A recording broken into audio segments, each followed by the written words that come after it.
Bonjour, chers auditeurs, bienvenue dans Corbeau, New Centrafrique. Ici Martial Vicos en direct du studio C. Aujourd'hui, on va déshabiller un personnage bien connu de la scène politique, un véritable caméléon du pouvoir. Pour m'aider à décortiquer ce dossier brûlant, je suis ravi d'accueillir notre journaliste d'investigation, Gisèle Moloma. Bonjour Gisèle. Bonjour Martial, ravi de plonger avec toi dans ce dédale d'incohérences et de contradictions qui nous viennent tout droit des hautes sphères de notre gouvernement. Le sujet du jour promet d'être croustillant, c'est le moins qu'on puisse dire. Eh bien Martial, accrochez-vous. La récente publication de Bienvenue au Koué, notre actuel patron du ministère de l'Intérieur, est une véritable pépite d'hypocrisie. Ancien directeur général de la police nationale, il était pourtant réputé pour sa générosité envers ses proches sentants quand il s'agissait de distribuer des passe-droits. C'est incroyable, Gisèle. On parle du même homme qui a passé plus de 5 ans à la tête de la police nationale et qui du jour au lendemain semble découvrir les rouages du clientélisme.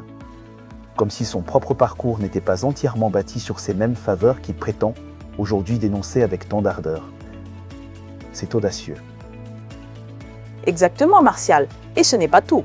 Il a même publié une directive interdisant toute intervention extérieure dans les recrutements de la gendarmerie et de la police. Non seulement il se dédouane de son passé, mais il s'arroge le droit de donner des leçons aux forces armées nationales, allant bien au-delà de son rôle ministériel. Donc, il fait la leçon, mais il semble faire abstraction d'une réalité fondamentale. Nos forces armées nationales sont sous la coupe des paramilitaires de Wagner.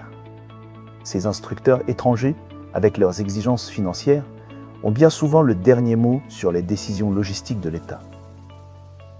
Comment peut-il ignorer cela, Gisèle? Ou plutôt, comment peut-il prétendre l'ignorer? C'est une excellente question, Martial.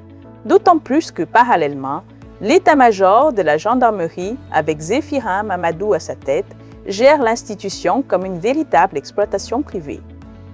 Les soldes sont distribués au bon vouloir de cette clique.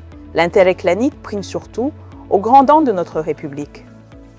Alors, en d'autres termes, Gisèle, l'homme qui nous sermonne aujourd'hui sur l'intégrité et la probité, n'est autre que celui qui, pendant sa propre régence policière, a fait la pluie et le beau temps en insérant cousin, proche et même sa propre progéniture grâce à des passes. Droit, le favoritisme familial et les promotions arbitraires, c'était sa marque de fabrique. C'est tout à fait étonnant. C'est exactement ça, Martial. Et c'est là que réside la cynisme de la situation. Maintenant qu'il est au sommet, cet officier de police semble se prendre pour une sorte de divinité capable de réécrire son histoire. Sa véritable stratégie, ce n'est pas de nettoyer le système, mais plutôt de verrouiller l'accès aux privilèges.